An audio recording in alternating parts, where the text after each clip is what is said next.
Welcome back, mamas. Today is a video series I'm going to start that I'm calling the Budget Homemaker series.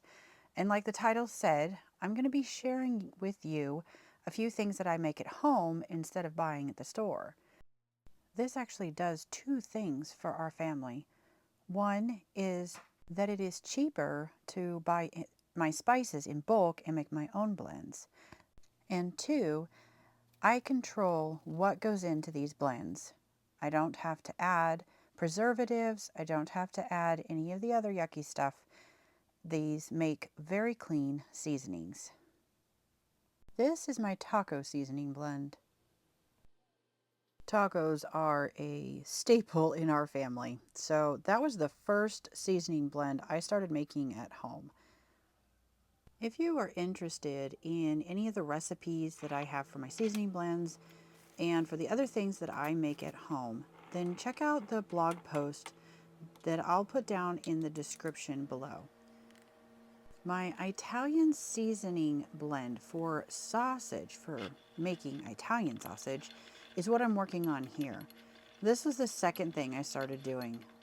Since we grind our own pork, then I do my own seasoning blend for Italian sausage and for breakfast sausage. I don't have a video of the breakfast sausage blend, but I will try to put the recipe for that in the blog post. Italian sausage is very versatile, and we use it in a couple of different dishes. Here I did a modified lasagna. I didn't have any lasagna noodles, so I just went with penne, and it worked out really good. It was still just as yummy as regular lasagna. Now this one is new for me. I am making mayo from scratch.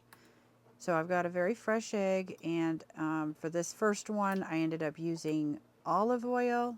I'm making a double batch because I intend on using some of it for some homemade ranch dressing. Now, I don't recommend using the olive oil. I thought it would be fine. It is very strong. As long as you like olive oil, it's not a big deal. It makes it a stronger flavor. So the next time I make mayo, I'll probably just use avocado oil, which is what everybody recommended. I just started making it without really doing a whole lot of research. But it made really good ranch. It didn't affect the ranch flavor, possibly even, enhance the ranch flavor, because my ranch dressing turned out amazing. And I'll talk about that in just a minute. Okay, so here I am starting my other brand new recipe of making homemade ranch.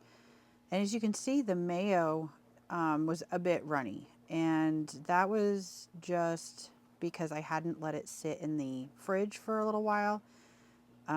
Next time I make it, I'm gonna make sure that the mayo has been sitting in the fridge for a little while, because it did thicken up a couple, the next day.